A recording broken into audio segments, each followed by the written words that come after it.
Live and on demand from the WNY News Now studios in downtown Jamestown. This is WNY News Now.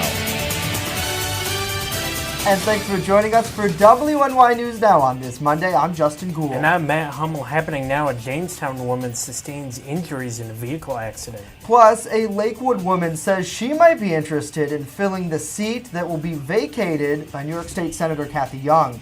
But first, Chief Forecaster Dakota Hunter is standing by with a live look at our weather. Hey, Dakota.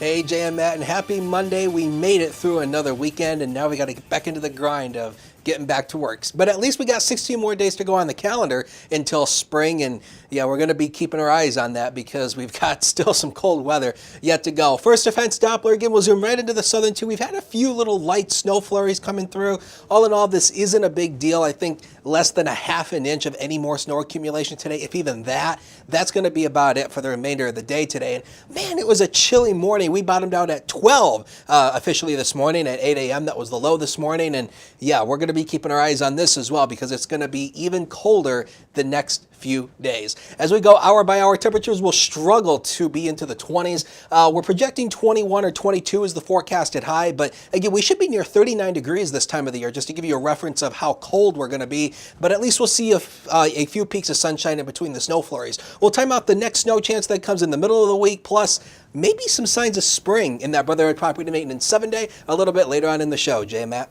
Alrighty, Dakota, thank you. A Jamestown woman was taken to Brooks Memorial Hospital for minor injuries after the Chautauqua County Sheriff's Office said that she hit a tractor-trailer at the intersection of Route 380 and Beach Hill Road early this morning. Deputies say that 42-year-old Nicole Olson failed to stop at a stop sign and struck the tractor-trailer. Now, investigators say no one else was hurt in the crash. Olson was issued a traffic ticket for failure to stop at a stop sign. She is set to appear in the town of Stockton Court at a later date to answer the charge. And an Ohio man was arrested Friday afternoon after New York State police say he was observed urinating in the parking lot of the Ellery Overlook Rest Area, that off of I-86. 35-year-old Marcos Diaz Burgos was also allegedly reported impaired, and when he was taken to the state police barracks in Jamestown, police say his breath sample was .09. The man was taken to Chautauqua County Jail to await arraignment. He's charged with driving while intoxicated and aggravated unlicensed operation.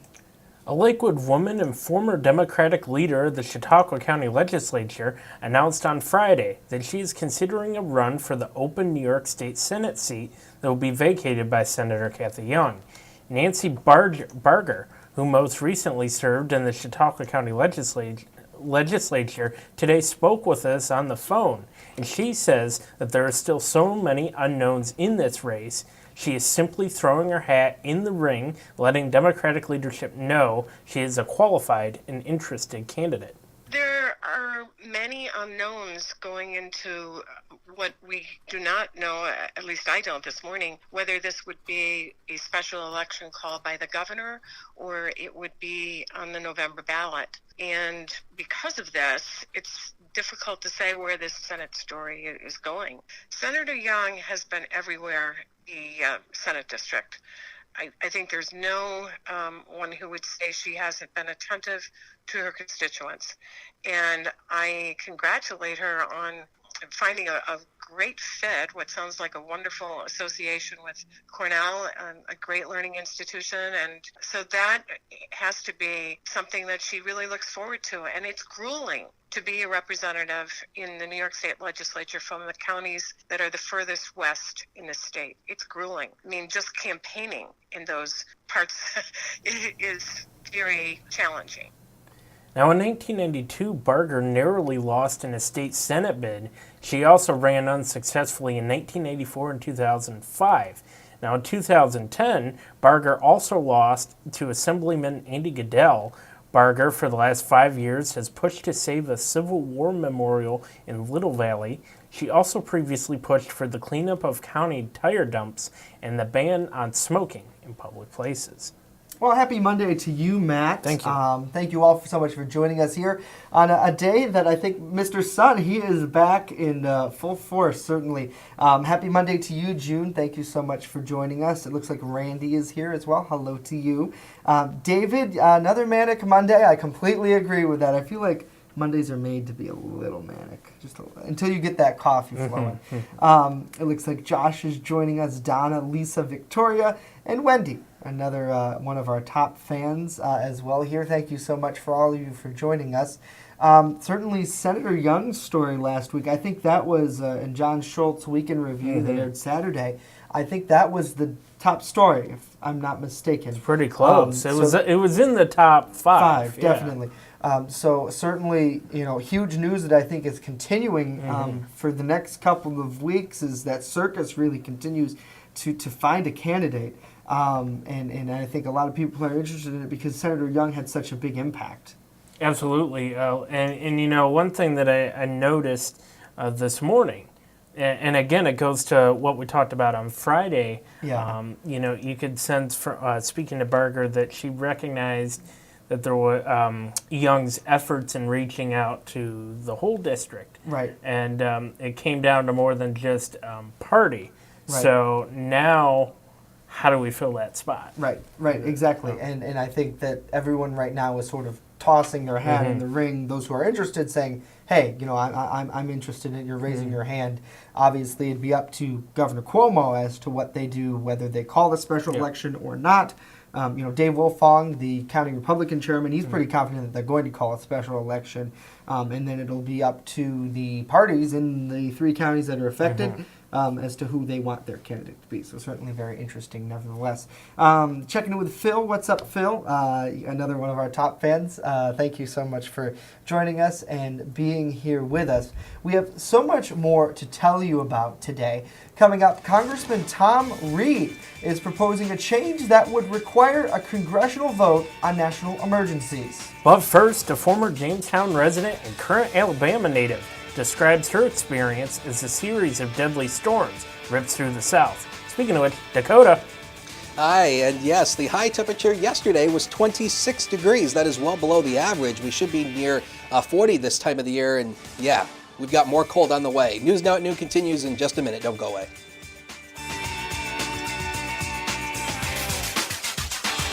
Live and on demand, you're watching WNY News Now.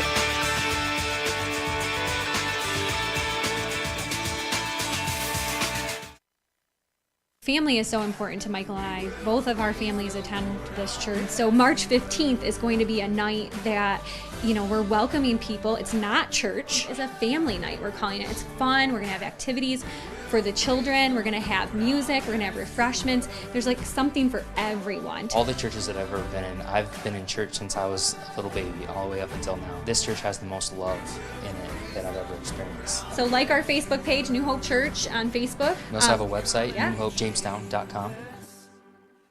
You're watching WNY News Now, your source for breaking news.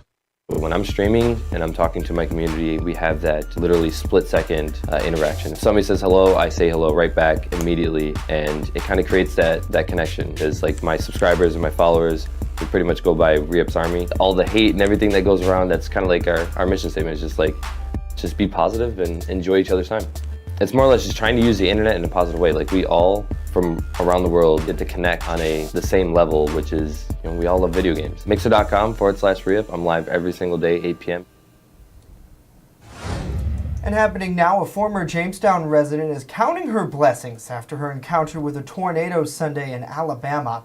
Becky Boyd, who lives in Beauregard, Alabama, was in her trailer talking to her sister when the tornado hit. She said her property took a direct hit and 136-mile-an-hour winds flipped her home onto its roof. She and her husband escaped with bumps and bruises, but the home is a total loss.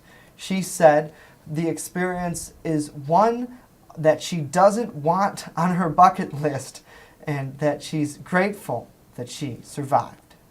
There are many unknowns going into what we do not know, at least I don't this morning, whether this would be a special election. The whole back end where the bathroom that I was in the closet, the whole end of that wall and the corner of it is off. The only thing holding the floor from collapsing in on that end is the roof to the closet where I was going into. And the chest of drawers flew across and landed on the bed that Kevin was under. So he's got more scrapes. I got some bruises and some scrapes, but he's got some more scrapes. Now, Boyd says the process of rebuilding begins as she's working with her insurance to replace her home. She said the death toll is rising there. She lost a neighbor she knew pretty well. Chief Forecaster Dakota Hunter joins us now here in studio. Dakota, you were tracking this storm just out of your own interest Sunday night. Obviously, very much has an effect on people live maybe in Jamestown. For Becky was born here. She moved down there, so certainly very scary tornado. Nevertheless, and from a forecaster's standpoint, what did we see over that short term of time on Sunday?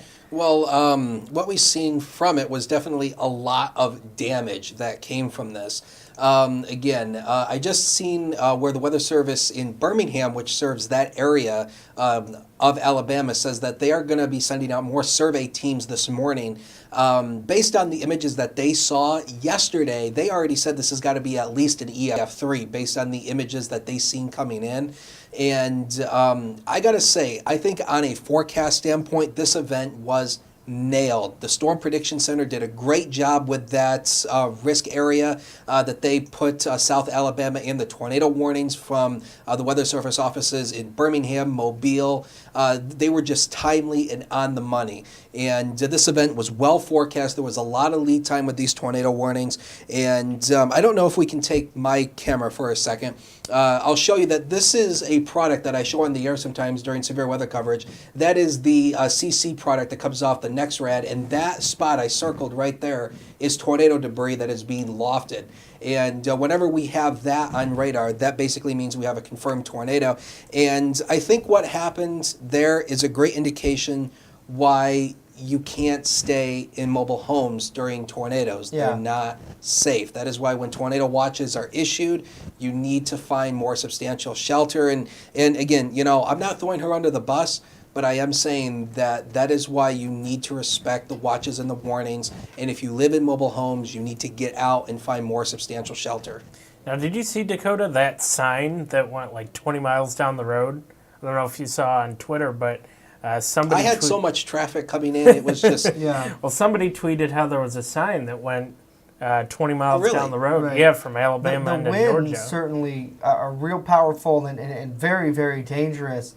From a forecasting angle, it sounds like certainly a good job was done in the industry, but the method of people getting this, I know, Boyd was telling us that she got it on her phone, and then her sister called her and actually held her phone up to the television because she wasn't quite by hers at that time. Certainly, technology is making it a lot easier with programs like Facebook Live, right? Exactly. Forecast on and I've seen a lot of TV stations recently who are streaming their coverage on Facebook Live, which is a great move. And I don't want to get off on a soapbox on this, but I will say, if you complain to local broadcast meteorologists for cutting off programs for severe weather coverage, please stop. Look at the damage that occurred in Alabama and Georgia yesterday and think about if you were in the path of those storms and, the TV stations didn't cut into programming and you didn't have that information. We're trying to save lives, so just please stop with that kind of hate mail. But anyway, in terms of the overall event, it was well forecast, well warned for, and we are afraid that the death toll is going to continue to go up as the search and recovery continues. But actually, what's very interesting is just from the several tornadoes we had last night, we've already had more tornado deaths in 2019 in just one day than we had all throughout the calendar year last year. Yeah, so certainly something we'll keep on, and thank God that Boyd and her family are okay with that, and we thank her for talking with us. Dakota Hunter, thanks for being here. Absolutely. Congressman Tom Reed is calling for a change, meanwhile, to the current National Emergency Act. Now, Reed discussed the change with reporters last week Under current law, Congress doesn't have to vote to overrule a president's national emergency declaration. What we are setting up is that the president can take the action, but it will require, and Congress will have to stop all other business, a vote to affirmatively agree with the president. Yes, it is a national emergency, and the action being taken supports the response to that national emergency. So it's not from a termination situation. It is a approval from a positive perspective, and it is a required vote, because if that vote fails, that emergency action order is terminated. Now, other officials, including New York Representative Brian Higgins, have voiced support for Reed's proposal. However, there's no word as to whether the proposal would receive the required support from a Democratic-controlled House. Well, to vaccinate or not to vaccinate, getting a flu shot has been a topic of debate for many pregnant women, but a new study concluded by the CDC hopes to put those concerns to rest. Kim Hutcherson has much more in today's Health Minute, and actually our producers are saying, unfortunately, they don't have that story here for us, but we'll have much more on that on WNYNewsNow.com in the coming hours. Other news that we're following, though, Volvo will begin placing a speed limit on its vehicles as part of efforts to end fatal accidents. Now most vehicles can drive faster than 150 miles per hour, but Volvo says it will limit its cars from going faster than 112 miles per hour.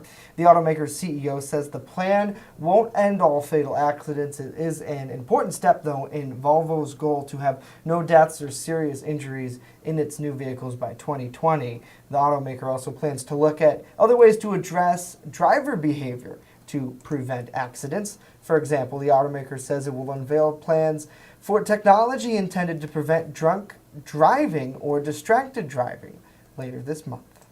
I always wanted to get a Volvo, to be honest. Well, I think this is a great step for them. I mean, unfortunately, drunk driving and distracted driving, I think, are some of the biggest things that the people face. Yeah. I mean, we just had a story about a alleged DWI, and certainly if you're going to drink, don't drive, and but at the same time, I think you can't control people's behavior, but maybe if the car can just remind them of said behavior, I think that would certainly be a good help nevertheless. So I want to say hello to Jason. Thank you for joining us. It looks like Andrew is here. Scott has joined us. Al is here. And Carla is here as well. Hello to all of you. Happy Monday. Hopefully you had a good weekend, getting ready for a pretty busy news week nevertheless here in our newsroom. We have much more to tell you about. The National Comedy Center will announced a second show for a headliner that's coming this summer.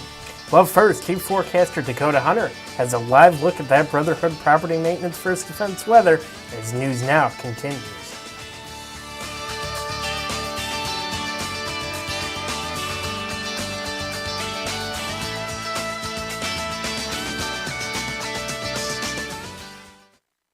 Now open in downtown Jamestown, Pearl City Hops, restaurant and tavern. I have some real old-timey dishes on there that I'm just giving new life to. Like there's a shepherd's pie on there that's going to have some bison in it, real thick hearty gravy. Then I'm also doing beer flights. We're pairing it with a set of sliders, a set of tacos, and a set of mini rolls. So everything's going to have its own pair, so you can get a taste of a little bit of everything and all the beers. We don't want to be known as the restaurant in the hotel. We want to be known as Pearl City Hops. With coverage that matters, this is WNY News Now. Turn to Brotherhood Property Maintenance for all your lawn care and landscaping needs, no matter the season. Brotherhood Property Maintenance does it all, from professional plowing during the winter months to expert landscaping all summer long. Count on Brotherhood Property Maintenance for mowing, landscaping, tree work, spring and fall cleanup, plus snow removal. Serving both commercial and residential lots, check out Jamestown's fastest growing landscaping crew on Facebook or call us right now to book an appointment. First Defense Weather, the Southern Tier's only live and local weather source. Now, here's Chief Forecaster Dakota Hunter. And welcome back on this very cold Monday. And as we take a live look at the Mill Creek Mall Sky Vision camera, the clouds have really socked in across Erie right now. And it's going to remain that way throughout the day with a few more scattered snow flurries to go through. In terms of the snowfall accumulations, I threw out the final call snowfall numbers on social media on Saturday. And this is what we got from Sunday and Monday morning. These were pretty much in line with what we were expecting. A few spots here, especially Forestville, got a little bit more. We were expecting at most about 1 to 3. Well, Forestville was the outlier at 5 inches, and also in some parts of Cat County got upwards of 4, but almost everybody was in line with what we were expecting out of this event. It wasn't anything major. The storm track shifted to the south, and that was actually the exact storm system that produced all the severe weather down to the south. Weather headlines, a few leftover showers, a few leftover snow showers for today. Nothing of a big deal. We'll have another round of accumulating snow through the middle of the week, and we're going to be stuck in the deep cryogenic freezer once again through at least Friday. But as we go into the weekend, the pattern shifts, and could we finally see spring arriving? We'll keep our eyes on that. News now, Cam. We've seen a few breaks in the cloud cover at times, but it's mainly been an overcast day. 16 at the airport right now. Look at that west wind to 16. That drops the wind chill down to a little lonely 1 degree. That's what it feels like when you step outside, when you take the wind into effect. Let's take a look at First Defense Doppler. And again, these are just these little scattered, little light snow showers that have been moving through the southern tier. These are very insignificant, and I don't expect much of accumulation, if at most half an inch. But I don't expect even that. I think everybody's going to be less than that, and it's mainly confined to the southern tier. As we zoom right out, this is what's left of that storm system. It's now barreled through New England. It's now moving up into Canada, and we'll swing the radar down to the south just to kind of show you it's finally quiet down across the southeast after those violent storms hit yesterday. Again, at least 5 or 6 confirmed tornado tracks that the Weather Service is looking at, and of course we'll have ratings on those probably either today or tomorrow. Here we go with the in-house future scan model. Really, the model picks up on those light snow showers, really nothing. The model tries to paint a weak band of lake effect up toward Buffalo. Again, wouldn't count on that, but again, that may be a possibility. Here's a few more scattered snow showers tomorrow, and then these will linger throughout the day on Tuesday and Wednesday. And again, these will just linger throughout the day. So additional snowfall accumulations out of this, not really looking all that impressive here. Again, you can see here about 1 to 2 inches. I kind of think this model might be overdoing some of these totals a little bit. So by about another 1 to 2, 1 to 3 inches through Wednesday. That's it. Again, nothing of a big significant deal there. Next big thing is going to be, hey, the spring. Look at this. This is the Climate Prediction Center's outlook that goes straight through mid-March. And yeah, we are going to get warm once again. So could this be a sign of spring? We'll keep our eyes on it. We'll let you know. We'll go zone by zone for you for this Monday. Again, temperatures will be warmer as you work inland because of a west wind. A few peaks of sunshine, a few scattered snow flurries. Again, the colder air will be right near the Lake Erie shoreline because, again, with that west wind, 10 to 20, with a bitter wind chill as well, making it feel a lot colder. Future is coming up right now, brought to you by Brotherhood Property Maintenance. 15 and 14 Wednesday. Just for reference, Tuesday and Wednesday, we should be near 40 as an average high this time of the year. And, oh, baby, we're starting to warm up into the weekend. Time change is Sunday. We spring forward 1 hour. Sports is next. Don't go away.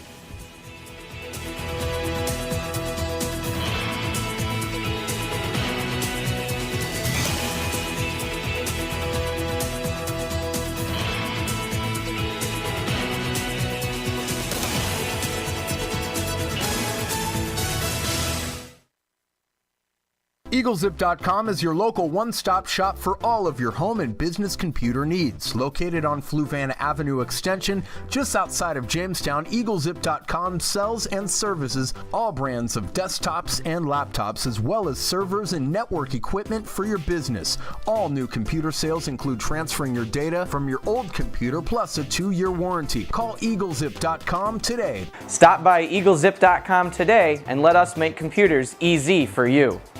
You're watching WNY News Now, where coverage comes first. WNY Sports Now is powered by Phone Zone of Jamestown. With the largest inventory around, we buy and sell our own merchandise at a price that can't be beat. Have a broken screen? We'll fix it. Learn more at phonezoneshop.com.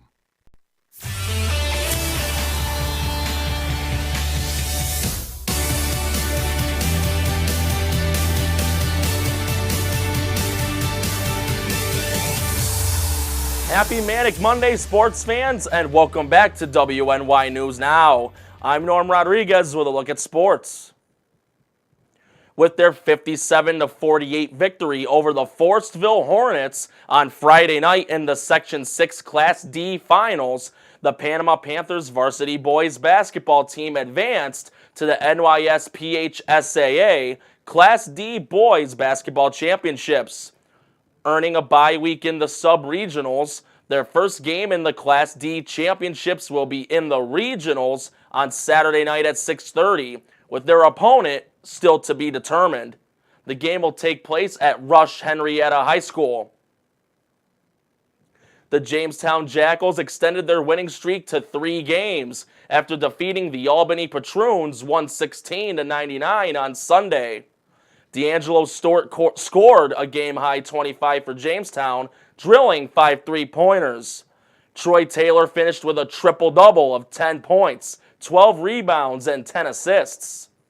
The Jackals will be back in action on Saturday as they will go on the road against the New York Court Kings. Going on tonight with a 7 o'clock puck drop, the Buffalo Sabres will host the Edmonton Oilers. The Sabres are now in 5th place in the Atlantic Division with 68 points, a single point ahead of the Florida Panthers. Meanwhile, Edmonton is in 5th place in the Pacific Division with 63 points, 6 points behind the Arizona Coyotes. The game will be televised on MSGB and can be viewed on the NHL app. Justin, safe travels to you as you go on vacation tomorrow. You and Matt, back to you two. Alrighty, Norm. Thank you. Justin, you have something to say No, to that? thank you, Norm. Okay.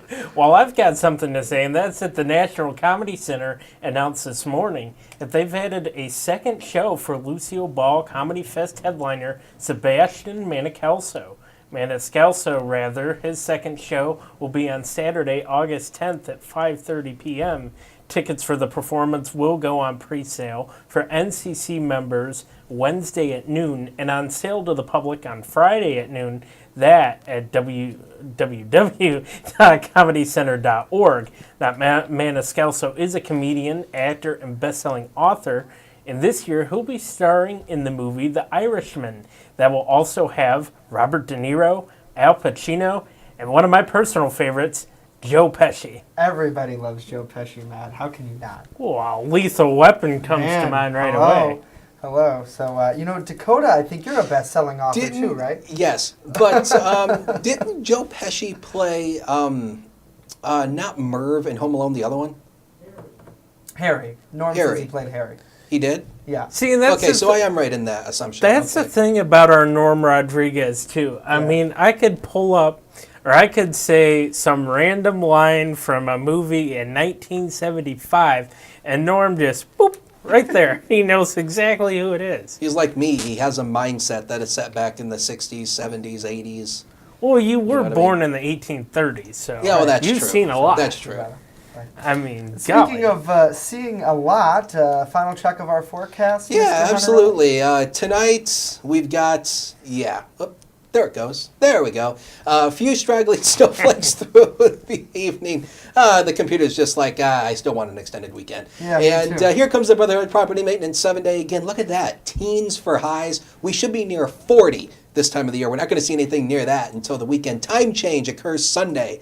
We finally spring ahead 1 hour, and spring-like weather finally returns. Yeah, hopefully you guys enjoy those 40s. I want to say hello to Lori. Thank you so much for joining us today. It looks like Andrew is here. Pam is here. Lisa is here as well. Hello to all of you.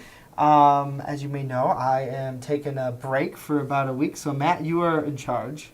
What do you say to that? You're going to be all right? You'll be okay. He's got it. So I want to, real quick, how many of you people remember Mr. Storm Hartman? Oh, boy. But, he is in our studio right now. Hey, Stormo. Oh, hi, I'm on camera. Yeah, you're over there. You're over here. So there's a camera up there, too. I'm learning still. Yeah, he's going to be in for me tomorrow and the next couple of days while I'm out. So please give him some love and be nice, because Dakota, I'm talking to you, Mister. Be nice to Storm, okay? I'm always nice. Because Storm and I are good friends. Yeah, but sometimes we argue sometimes, but it's because we like each other. That's to be debated. so that'll do it for us today. If you downloaded the app, it's kind of important and it's kind of really cool. Do that on. If you haven't downloaded, where are you living? .com/app to learn more. We leave you with a live look over downtown Jamestown. Enjoy the sunshine today.